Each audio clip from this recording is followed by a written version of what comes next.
मंच पर उपस्थित सभी बड़ों को मेरा नमस्कार। सारे बच्चों को मेरा प्यार, सभी टीचर्स को रिस्पेक्टफुली मेरी नमस्कार मेरी ओर से। बहुत बहुत धन्यवाद आप सबने इतने पेशेंस के साथ ये नाटक देखा। भारतीय इतिहास में हस्तियों की, विभूतियों की कमी नहीं है। जब बात आती है नारी की तो इतनी विभूतियाँ हैं कि हमें गिनना पड़ता है कि हम किसके बारे में बात करें और किसके बारे में नहीं। तो उनमें से एक महान वीरांगना, एक इतने बड़े राज्य की महारानी, इतने बड़े राज्य की संरक्षक और न्याय की देवी, जिन्हें इतनी उपमाएं मिली कि शायद ही किसी को मिली हो। लोक माता, राजमाता, आई साहेब और पुण्य श्लोका अहिल्याबाई होलकर जी।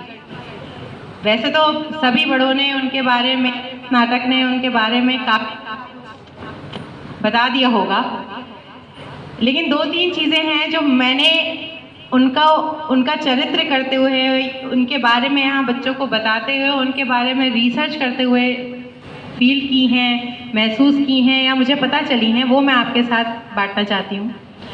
जब भी हम बात करते हैं विवेक की या जब भी हम बात करते हैं क्रोध की, अहिल्याबाई होलकर जी का सबसे बड़ा हथियार था उनका संयम।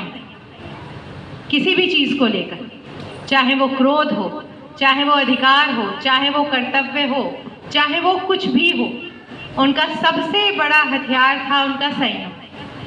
इतने बड़े राज्य की महारानी होने के बाद भी उन्होंने कभी भी अपने सादा जीवन को त्यागा नहीं। वो चाहती तो वो कुछ भी कर सकती थी, वो चाहती तो वो कहीं भी किसी भी राज्य पर अपना अधिकार जमा सकती थी। उनके पास इतनी बड़ी सेना थी, उनके जो सहयोगी सेनाएं थी वो भी बहुत अपने आप में मजबूत थी। लेकिन मैंने कहा ना, जो संयम है वही जीवन का सबसे बड़ा मतलब एक हथियार होता है, सबसे बड़ा एक चाबी होती है एक जीवन को चलाने की। और संयम हम जो नहीं बरत पाते हैं, उसी की वजह से हम बहुत सारी समस्याओं का निर्धारण नहीं कर पाते, उनका निदान नहीं कर पाते, जो हमें उनसे सीखना चाहिए, उनके चरित्र से, उनके मूल्यों से हमें सीखना चाहिए। दूसरा था न्याय। अहिल्याबाई होलकर जी के जीवन में सबसे बड़ा स्थान था न्याय का। चाहे वो उनके स्वयं के पुत्र थे, एकमात्र पुत्र की बलि चढ़ा दी थी उन्होंने न्याय के लिए। क्यों? क्योंकि एक माँ के बेटे को उसकी आंखों के सामने अनभिज्ञता से ही सही, लेकिन कुचल दिया गया था। चाहे वो मूक जानवर हो, चाहे वो मानव हो, भाव सब में होते हैं और उन भाव का सम्मान करना अहिल्याबाई होलकर जी का जीवन हमें सिखाता है। तो इसी तरीके से बहुत सारी ऐसी चीज़ें हैं।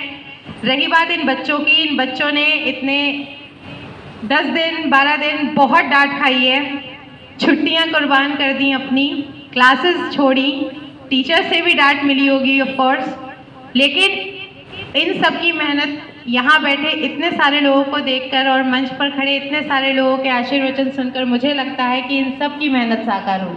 तो एक बार जोर से आपके सहपाठियों के लिए तालियां बजा दीजिए।